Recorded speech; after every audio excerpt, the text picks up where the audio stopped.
We appreciate you taking time out of your busy day. I'm Mark Abus. I'm the Vice President of Sales and Marketing here at Dyn365Pros.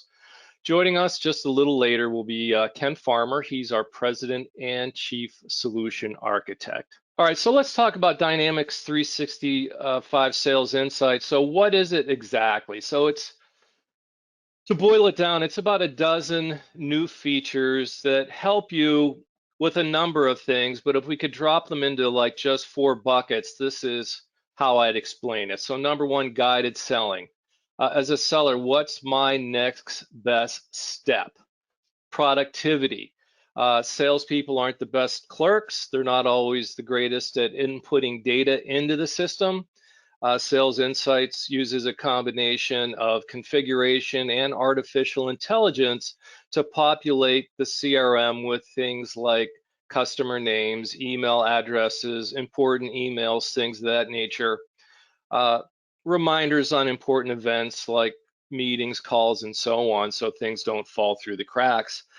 One other thing it does is help you build and maintain healthy customer relationships. So if we haven't talked to a client or a primary contact on an opportunity for 2 weeks, 1 month, the system is going to surface reminders to our sellers so that, again, those things don't fall through the cracks. We want to maintain close customer relationships and not lose touch when we're waiting for an opportunity to close. In addition to that is something that's really important. People have been asking for this for quite a while, forecasting. So in addition to what we've called pipeline management, we can now manage forecasts, which is something a little deeper in the system in a couple of different ways, in respect to territories and in respect to hierarchies. And Ken's going to show you what that looks like in just a couple of seconds here. Okay, next slide, Mark. All right, so let's look at the features in Sales Insights. So there are standard features and there are premium features. So if you're already using Dynamics 365 for Sales Enterprise, you've already got those standard features. So you've got the sales assistant, you've got auto capture, you've got email engagement. That's already included in what you pay for those enterprise licenses. Now, there are additional features that would require you to add on, and we'll look at the prices here in just a second. The premium features are notes analysis, relationship analytics, who knows whom, lead and opportunity scoring, forecasting, talking points, sales accelerator, conversation intelligence, links to phone and recorded conversations. So what that means is if we're recording conversations, phone conversations, we're going to be able to see things like customer sentiment and so on. So what does this all cost? So if you're adding on to an existing Sales Enterprise license, it's going to cost you an additional $50 per user per month. There is a new Sales Premium SKU, which includes your Sales Enterprise license and the Premium Sales Insights features. That's $135 per user per month. That's actually going to save you $10 as opposed to simply adding on to your existing Sales Enterprise license. And of course, we can help you with all your licensing needs. So if that's something you want to chat about, just send me an email, give me a call. Now we're going to actually hand over presentation rights to my colleague Ken, and he's going to give us a look at Dynamics 365 for Sales Insights. And I'm very excited about the Sales Insights piece. So we're going to jump into that, and I'm going to cover all of the bullet points that Mark had on his slide. I may pull it up here for you in a second. But Sales Insights is really the next iteration of Microsoft commoditizing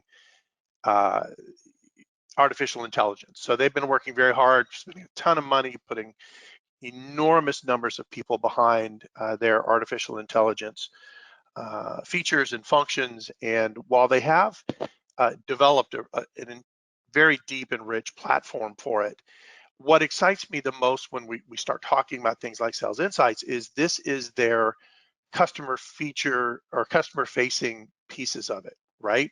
So all of the things that are happening in the background, which we'll touch briefly on today, is really driving the true consumer acceptance and use and configuration of artificial intelligence. They're putting an interface on it.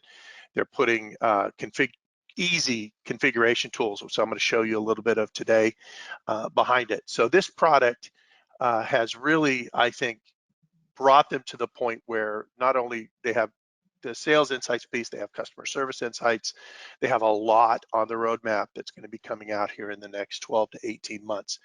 We're very excited about it. I truly think that when they first released some of these things, we were not recommending that our customers get on board quite yet, just because we didn't think it was fully baked. We knew there were a lot of changes coming and we wanted them to hold off. This really is the first iteration that we are actively promoting and actively working with our customers on. Okay, so enough soapbox and my excitement. I will try and respect everybody's time today. We've got a ton of information to get through, and I'm going to try and keep us as focused and driving as possible. Please, with questions, go ahead and put them into your interface. Mark will pull all those together. We'll have a quick answer period at the end of this. So I'm going to try and give us 5 to 8 minutes at the end to answer questions before our time is up. All right. So let me pull over Mark's slide real quick and let's talk about it. As he mentioned, there's some standard pieces and parts that are part of the sales enterprise application. You get the admin assistant, you get some auto capture features, and then you get the email engagement piece. Those are great. Those have been pretty rock solid now for about a year. And we're really looking forward to everybody starting to use the premium piece. You know, whether you get your licenses from us or you get them from somebody else is up to you. What's most important, I think, as we start going through these features, is that it's available for you today. It builds and learns as you go through, and you throw more data at it, as artificial intelligence is want to do. The more data you have, the better it can model the response and model what it's looking for, right? So what I'm going to do is I'm going to start going through this premium list right here, and then I'll talk about, for instance, the admin assistant has some features that you get standard, and then you have the ability to take it even farther with your premium subscription. So we're going to go through that and kind of show you all of those pieces and parts. So let's start here with our Sales Hub. So for those of you who know Dynamics, use Dynamics, have seen Dynamics, we are in the Sales Hub application, which is purely for, these are role-based type hubs. This is for the sales team and folks that are needing sales features and functions. And it just pulls these all together in a coherent package, throw some boundaries around it. You can add security for your teams so that only the parts that people need to see, the data that people need to see is exposed for them. So this is our sales activity dashboard. And I just want to show you a couple things here, and then we're going to go start looking at a few other things. First, it adds it's got the assistant tab here, which we had before. You can throw it in as an element of your dashboard. We're using demo data that's been loaded in here, so we may not have it as deep and functional as you would have with your data, but it does give us the ability to go in here and start looking at some of these things. So this is your dashboard, pretty standard, pretty straightforward, right? These are listed as my open opportunities. Everything is filtered for the user that's logged in. So if, and you'll see the hierarchy that we've set up in here. In this scenario, I'm acting as the VP of sales. Mark he's got an account in here. He will be acting as the sales director, and then there'll be a couple of other folks that you see as we start looking at forecasts. Within this construct, like I said, we've got notifications here. We've got the ability to get to the assistant also through no matter where you are in the system using the light bulb. That's all well and good. We can select one of these. It's going to show us a little bit more detail. We can go directly to the opportunity if we choose to. And we can even help the assistant learn by giving it a plus, giving it a thumbs up or a thumbs down. So that we can go back in and make sure that it continues to learn. And with the Sales Insight Premium, we have the ability to go in and start creating our own cards. This is a simple opportunity closing soon card, kind of bringing it to your salesperson's attention. They have an opportunity that's going to be closing soon. They may but want to be spending some time on it. But you have other cards, and we'll show you those here in 1 second. All right. Also in the sales insights piece, you have what's called the sales accelerator. And the sales accelerator adds on and builds on that sales insights functionality. It brings in some specific, this is a good example of how it kind of consolidates and rolls up some of the information that you're looking for. So I think this is a really good place to start, just to point out where some of those bullet points Mark's mentioned, the features reside in some of these pieces and parts and some of these entities. So first of all, we have this Haley Griffiths lead, right? So if you're a Dynamics user, the Sales Insights form is brought in and on top of the regular lead form. So as long as the Sales Insights form is selected, lead, opportunity, account, contact, whichever, you're going to get some of these Sales Insights elements exposed, right? So we look through here, we see the standard contact information. We are at the lead, but we see some things here on the screen that are brand new and part of the Sales Insights package.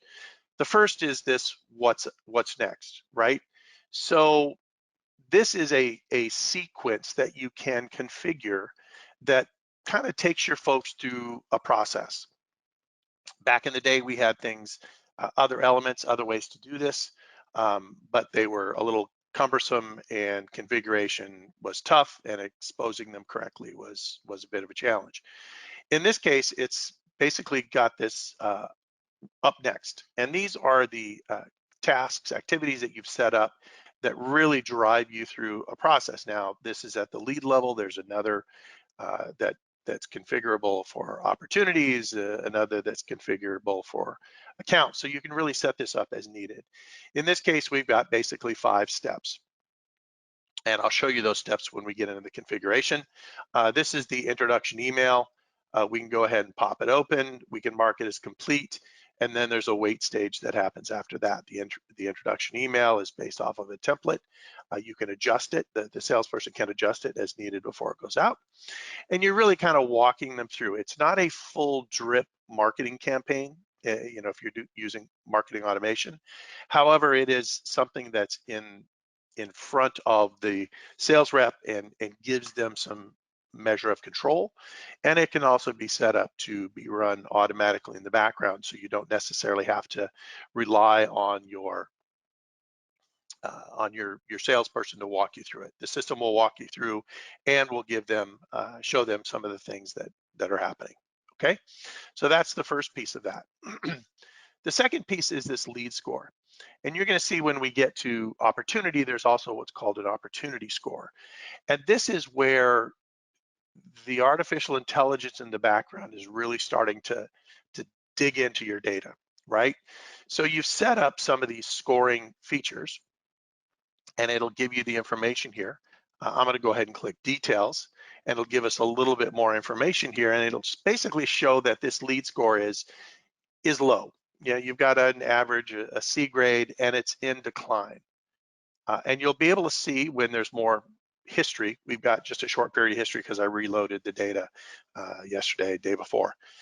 But you've got you'll be able to see that score over time. So as you interact with this lead. As your salesperson interacts with it, whether it's some automated processes that are happening, whether it's activities that this person is creating, a phone call, emails that go out, whatever the case may be, that grade is going to start going up. And you'll see down here some of the things that improve it. You've in this we've basically said that if it's a lead in the United States, that's a better lead for us. So that improves the score. We're looking for wholesale, so that's another industry that is pushing us up. And it's also looking at what is going to harm the score. And these are basically fields that can get filled out by the salesperson as they're walking through their processes. So as you add these pieces and parts, that's going to help improve the score, right? Pretty simple, pretty basic. One thing to know is that these leads are rescored once a day.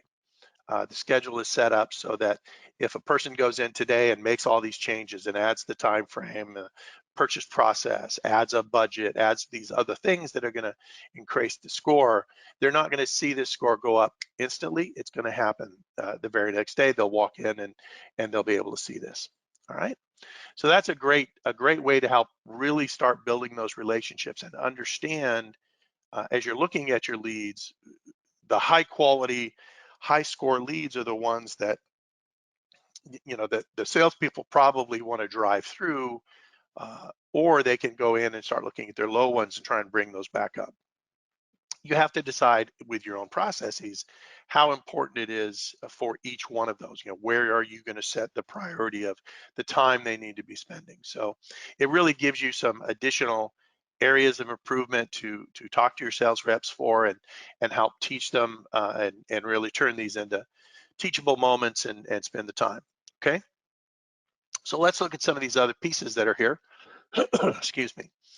The who knows whom piece is almost a built-in sort of a LinkedIn process, right? So as these leads come in, the system starts scraping through your data and says, hey, Alan knows this person or has interacted with this person in the past. So myself, this is my lead. I look at this and go, oh, I'm going to call Alan and I'm going to call Alicia. These people are inside my own organization. And I'm going to talk to them about this person, this lead. They can give me a little bit more information about that. You can see that the different, rankings, this person kind of knows them. You hover over this, it'll give you a little strength of connection is fair. This is strength of connection strong.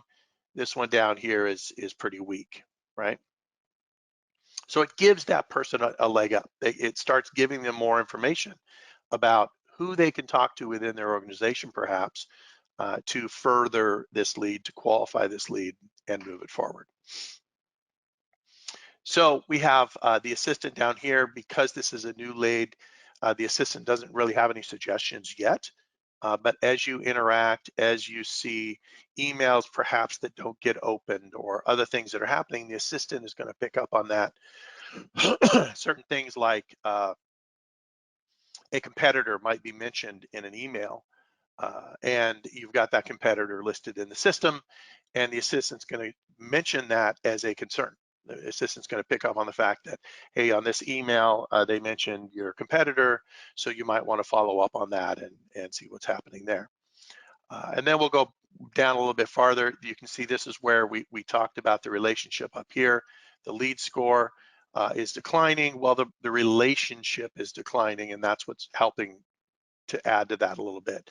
So it tells you what your next interaction is to give you the opportunity perhaps to step that up and not wait until February 3rd. Maybe you want to accelerate that and do that today and start working on that relationship a little bit.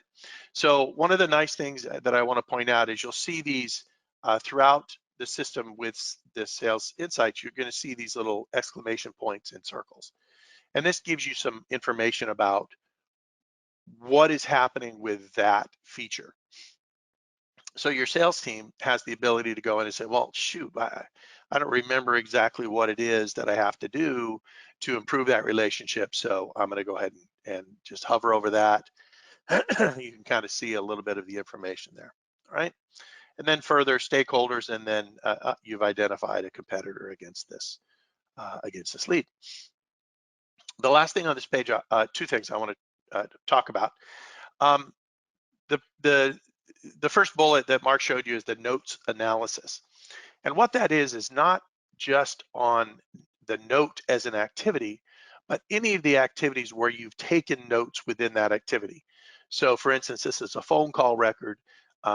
There were some notes put into there about meeting it, and you'll see where there's a suggestion, where there's some analysis that has been done in the background by the AI, and it gives you a little blue highlighted kind of hyperlink. So if you click that, it just pops this up and says, hey, this looks like it should be a task.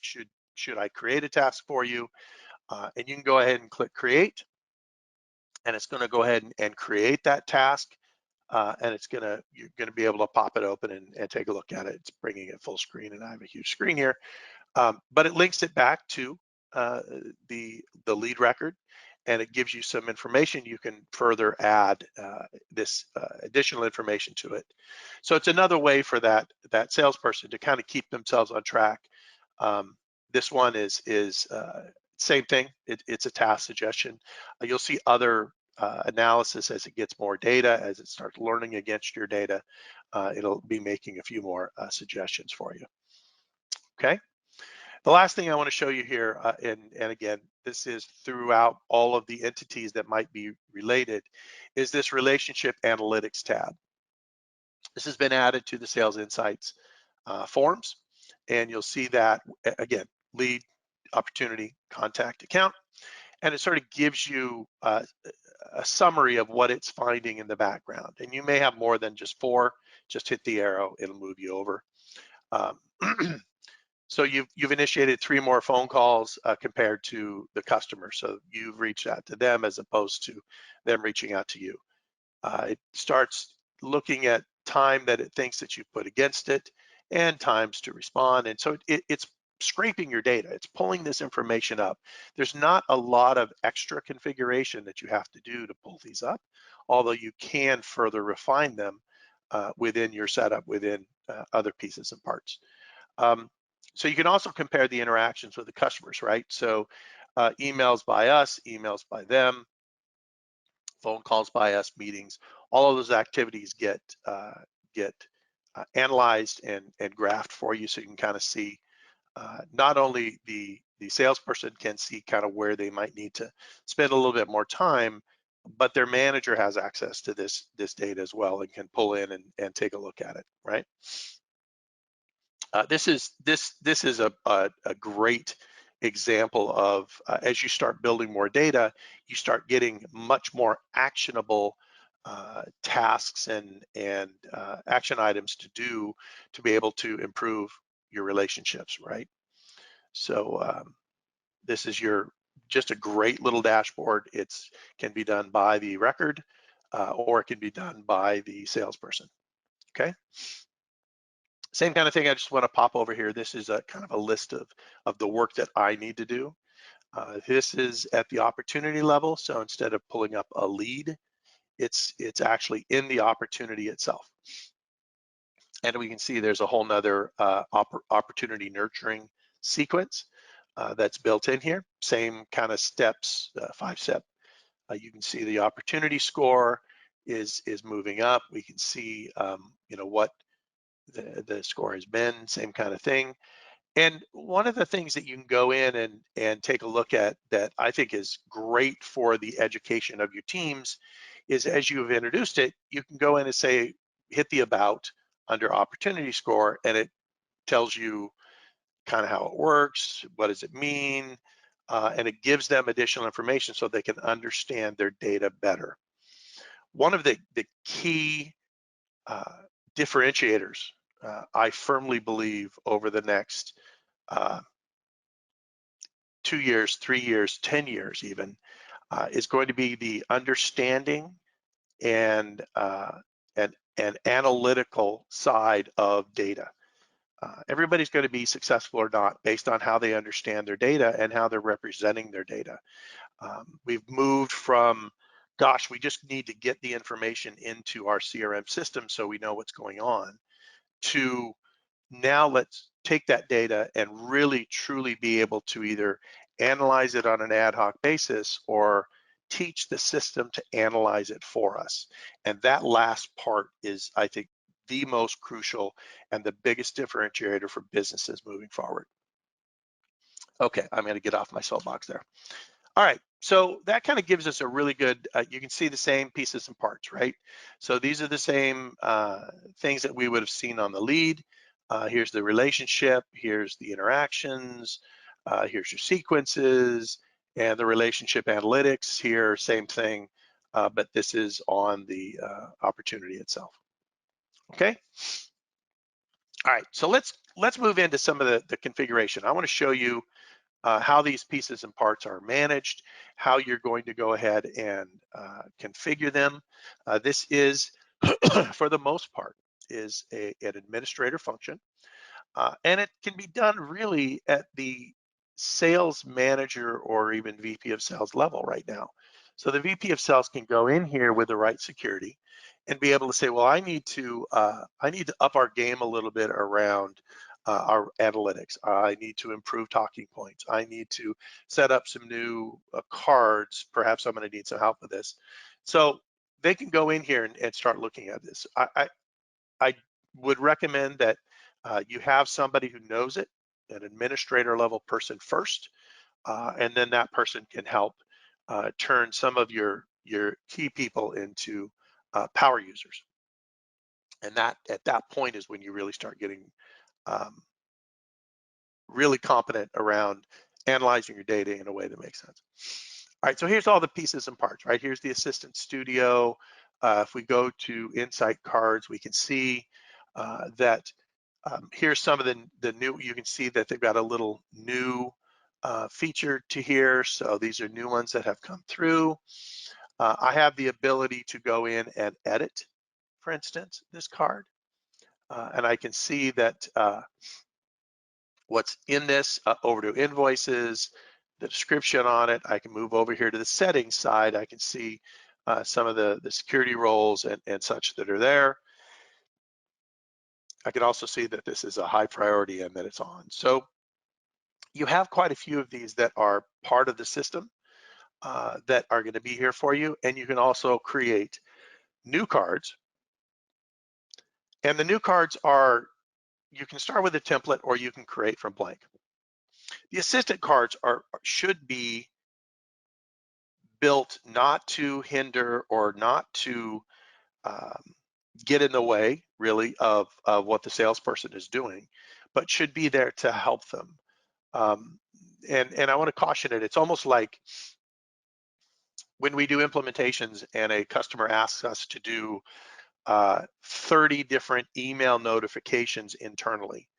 That, you know, when this happens, I want this group of people to be emailed internally. When this happens, I want this group of people. And what we always caution is less is more. If a salesperson or a sales executive is getting 37 emails a day just from the system saying this happened, that happened, pretty soon they're starting to ignore it, right? I know I do. I would start ignoring those and say, oh, I'll look at those later, and I never go back. The same thing I think is true with the Insight cards, with the admin cards. So I just would caution you to just be careful how deep you go and how often these things are popping up, right? So here's how you go through and you would create it. I'm not going to spend a bunch of time. We've got a lot to get through, but it starts with Power Automate, and you've got some templates here that you can see as you would walk through and say, when a lead score is updated, I want to produce an insight card. If there's no updates over a certain period of time, I want there to be something happening. And these cards can be triggering, showing up on dashboards and giving you the level of information that you need from your data, right? You can start with one of these, or you can just create from blank. I'm not going to get into this right now, but these are really powerful, and you get to a point where some of them you can even be adding your own custom code. There's a lot you can do with these insight cards, okay? And then you have the ability to rank the cards in terms of anything that's related to an opportunity can be ranked if it's estimated revenue greater than blah blah blah. So that's all a good piece right there. Let's go back, look at sequences real quick. So these are two sequences that are set up. As you can tell, this is the lead nurturing sequence. Pretty straightforward. This format sort of looks familiar if you've been using Dynamics for a little while or have gotten in and looked at Power Automate. Same kind of function, the introductory email. I could pop this in and open it, take a look. There's a title, the description, and I can, then here's the email template that's being used. These pieces and parts can be changed. These are two sequences that are included as part of the package. You can certainly build new ones against all of the different record types. Okay. Let's go down, talk about auto capture a little bit.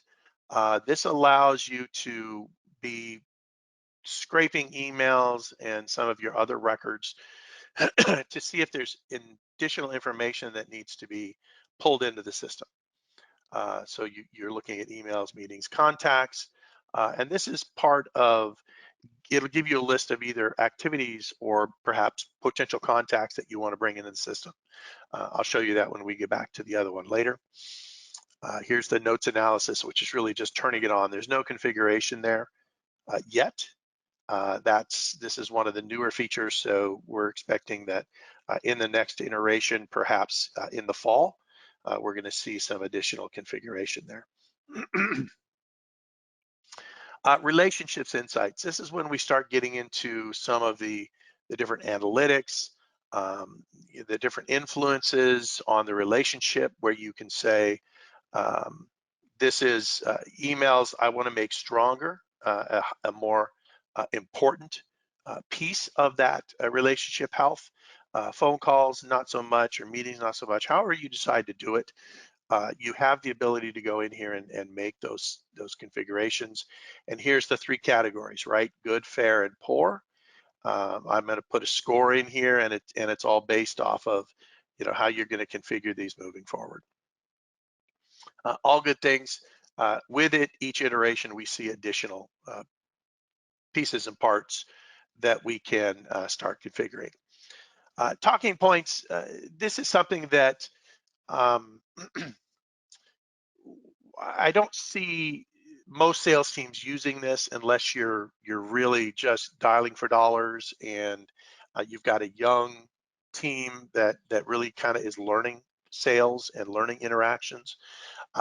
We won't spend on a lot of time on this, but if you start looking at some of the documentation that's there, it will describe what it's trying to do. It will even basically it will pull up from an email. It'll say, hey, this email mentioned somebody's wife. So you have family there, and it's going to make a suggestion that you want to follow up on that, right? I won't get into it any farther than that. Who knows whom? Pretty simple. There's not a lot of configuration here, other than you have the ability to use the email and be able to grab a email template to be able to use as you go through this. And as you would expect, hey, so-and-so mentioned you to me. I would love to have a conversation around X, Y, and Z.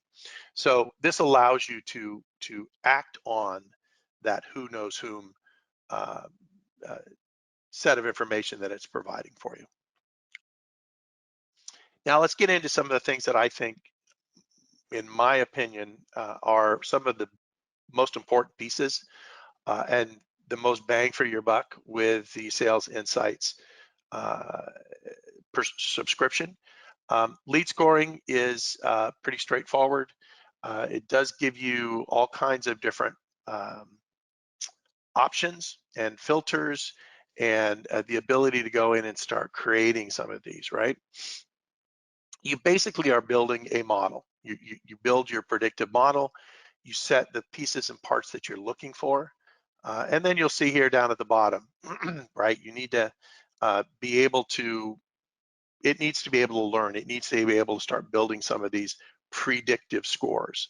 And the predictive scores, and I'll talk more about it when we get into the forecasting piece, but these can be incredibly useful when you're doing forecasting if you've got these configured correctly.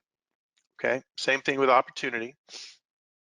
You see these different models here, and I'll show you that here when we get to this next piece. Forecasting.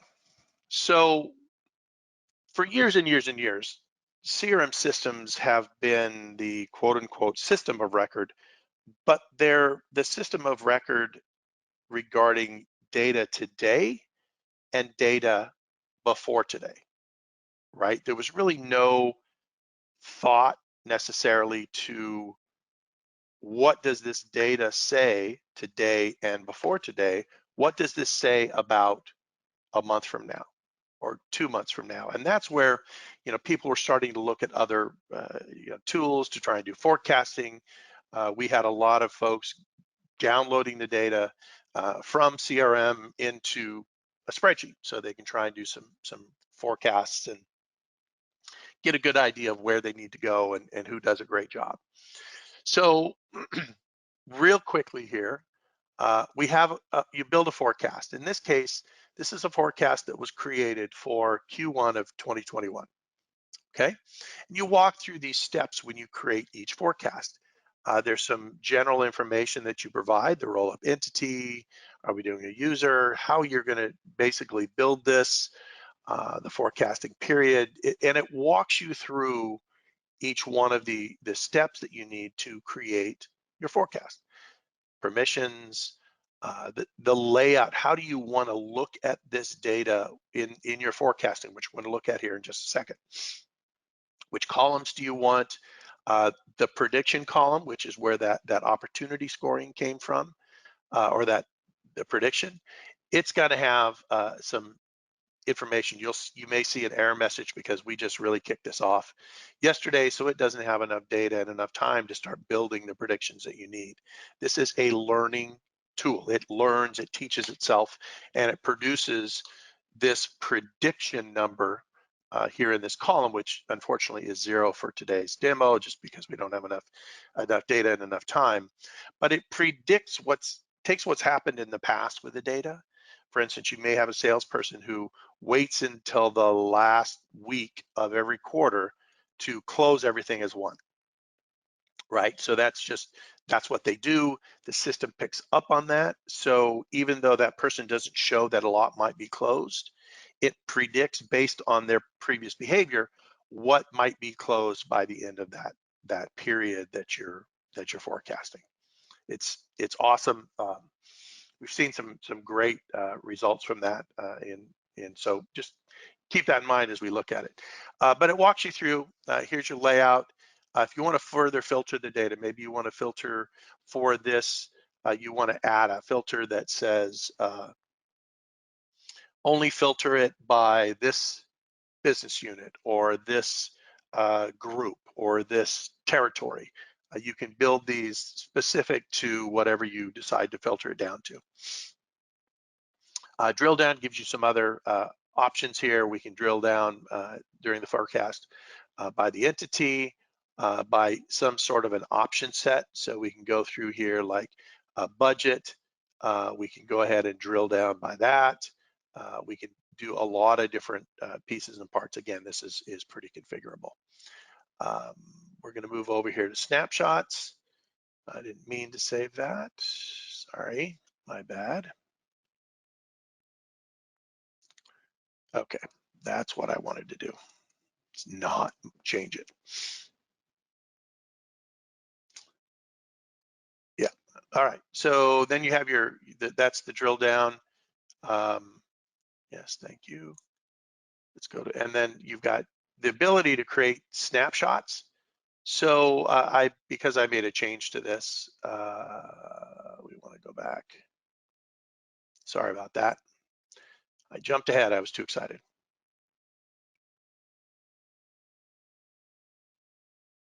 Yep, all right.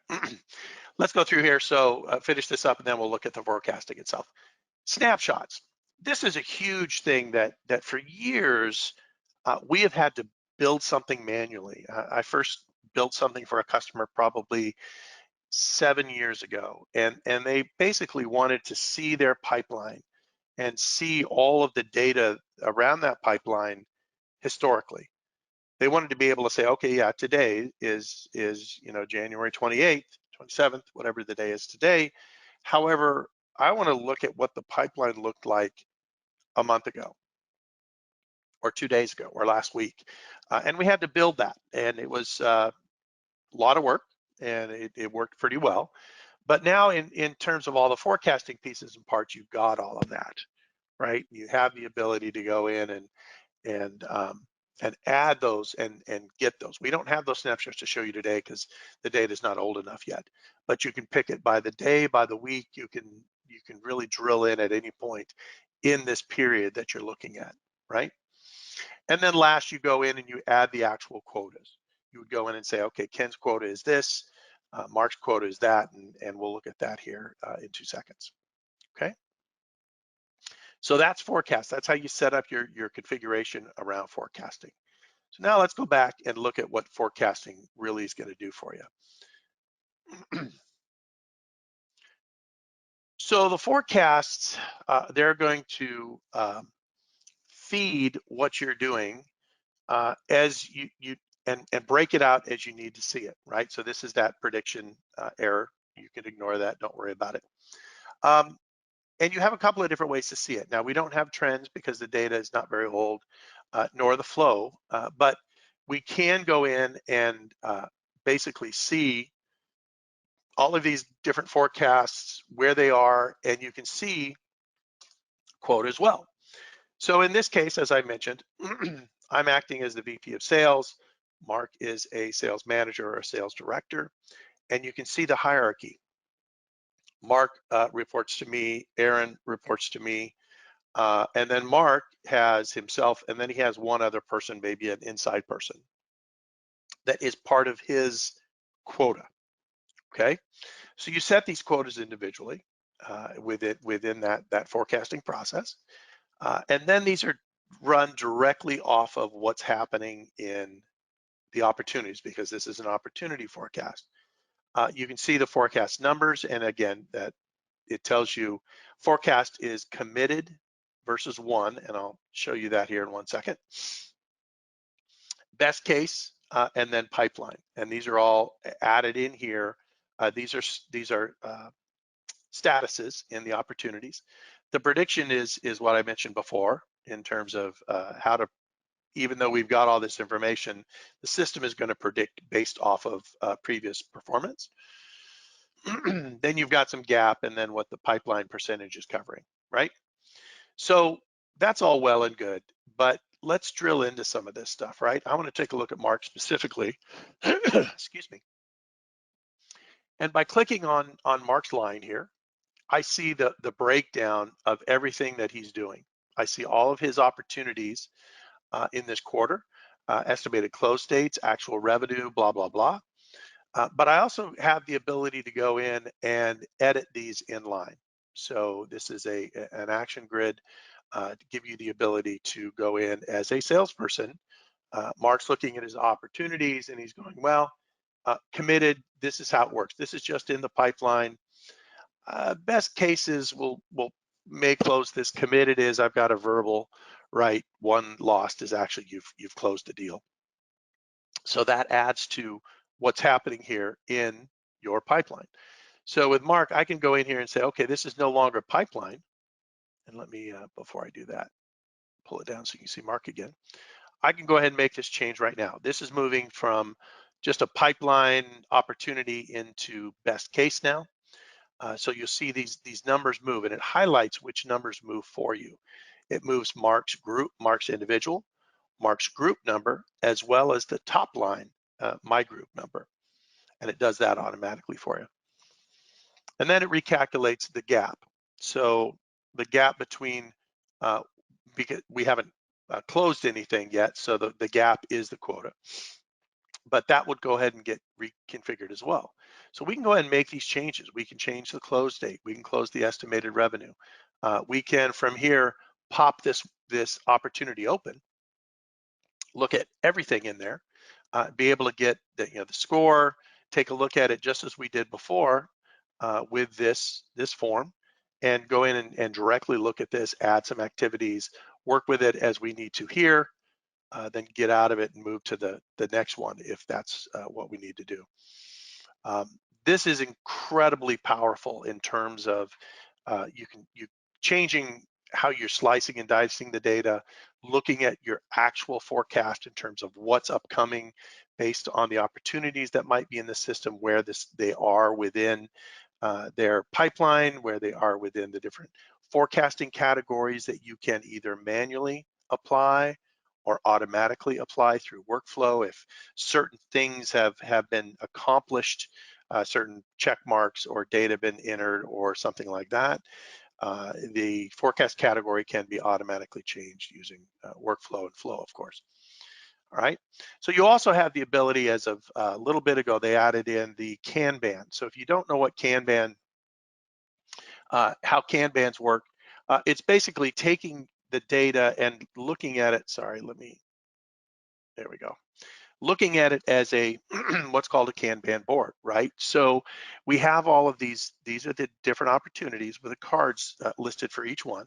I can drill into the opportunity from here, but more importantly, I can also kind of look and say, okay, I'm going to change this.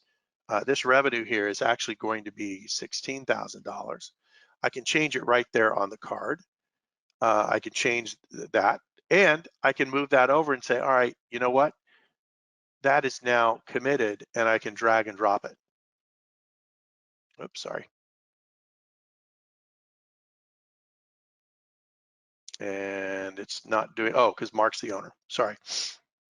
We set the securities on here where Mark can make these changes on the Kanban board, but I can't. So that's the default. I didn't change the default, my apologies.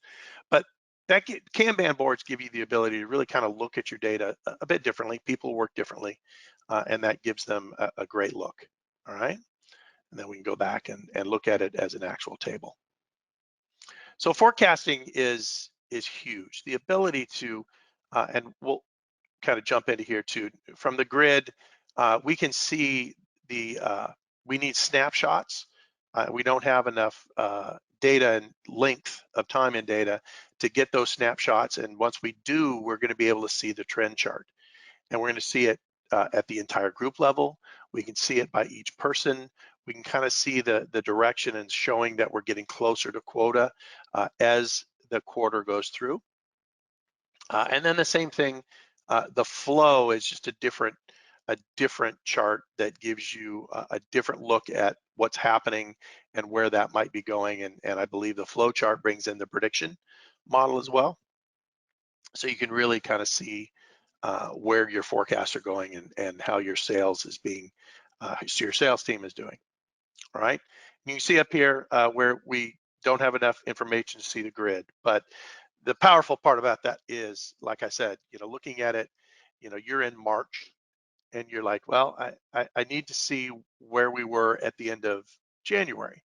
So you would open up the grid history, you'd select the 31st of January, and then it would give you this entire chart here, the grid, just as it looked like on January 31st, with the opportunities that were open that have since been closed or lost or whatever the situation is. You're going to be able to see that and really start looking at performance of your team, performance of perhaps your marketing efforts, your offers, and how your processes, how your processors go as well. Forecasting is huge. I think that they have really put the time and effort into this to give it what you need and be able to work with it. Once you configure these quotas, you configure, what you're looking for, then you are really in a position to better utilize your teams and better teach your teams and be able to adjust quickly. If you're in the third month of the quarter and you guys are falling down in some of your quotas and your forecasts, it gives you a better look, not just at where you need to be, but where you were. And to me, that by itself is huge in terms of the pieces and parts that have been configured here. All right. So that's really what I wanted to focus on. This is the where we were talking about it's scraping and looking for suggestions. This is what's called the contact suggestion. So these people were on perhaps an appointment or an email or something like that, that they are not yet a contact in the system. So you have the ability to like highlight one and then pull up creating a quick create contact if you choose to. There's all kinds of ways that you can move forward with these records and bring them into your system to make the whole data set a little bit more valuable and help your salespeople. All right. Whew. That's a lot to go through. We've got some, like I said, there's just some great features in here. There's, I think, a lot that brings the cost of the license to, you know, when you're making your value decisions, it just brings a lot of that value decision into light, because you've got so much more capability that's a configuration, not a customization into your system, and one that you can manage and work with yourself. Okay. So Mark, do we want to, are there any questions that we want to try and take a look at? Anything we want to talk about? Anything that somebody wants to know about? Yeah, Ken, we have some questions here. So first of all, one of the things I should have mentioned earlier is there will be a couple of follow-ups to our attendees. Number one will be a link to a recorded version of this presentation. Also a survey. So if you loved the webinar, if you less than loved it, if you have suggestions about what we could have done better or what you want to see in the future, that will be going out via something called Customer Voice. And oh, by the way, February's webinar is going to be all about Customer Voice. It's a new survey solution that integrates with Dynamics 365. Yeah, what Okay, a now to coincidence. the, pardon me? What a coincidence. Yeah. So anyway, does this work on mobile? That's the first question. So I'm going to go ahead and answer this. So there is a mobile app in preview. I don't know if it's available to the general public, but I downloaded it to my device and it's awesome. Yes, it includes a lot of the bits and pieces here that you see in Sales Insights, which I think the salespeople in the field or people who just like to use their phone are gonna love. All right, so question for Ken, how would you compare and contrast the sequence you showed us to the old business process flow? The old business process flow has not gone away. The business process flow is the ribbon across the top that walks you through your sales process. The sequences themselves are more about the interaction that you're going to have with your prospect, with your customer as you're walking through the sales process. So they can look similar, but each one performs a different function. Do we need Office 365 or Microsoft 365 in order to make this work? You do not.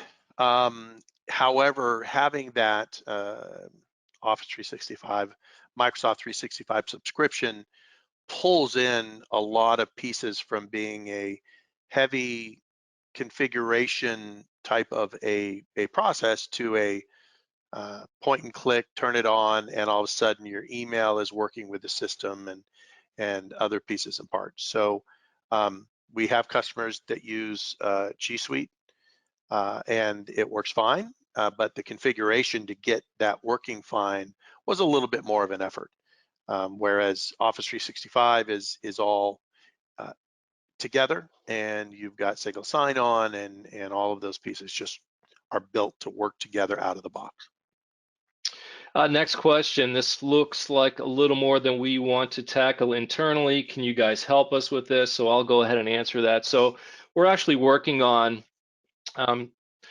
some ideas around packages to help you deploy this solution. So whether you're just using the standard functionality or you're adding on the premium, we can follow up on that. That would be something good to place in their survey response. So if you want some help, you want us to talk about this, or if you just want some more information, we'd be happy to help you with that. And we are now at the top of the hour. So I wanted to again thank you for your time and your attention. If you have any questions, you see my email address, my phone number. We'll be following up. You'll also be receiving an invitation to next month's webinar and all the educational events thereafter. So we're going to let you go. Thank you so much for attending. Thank you, Ken, for a great presentation. And everybody Thank have you. a wonderful day.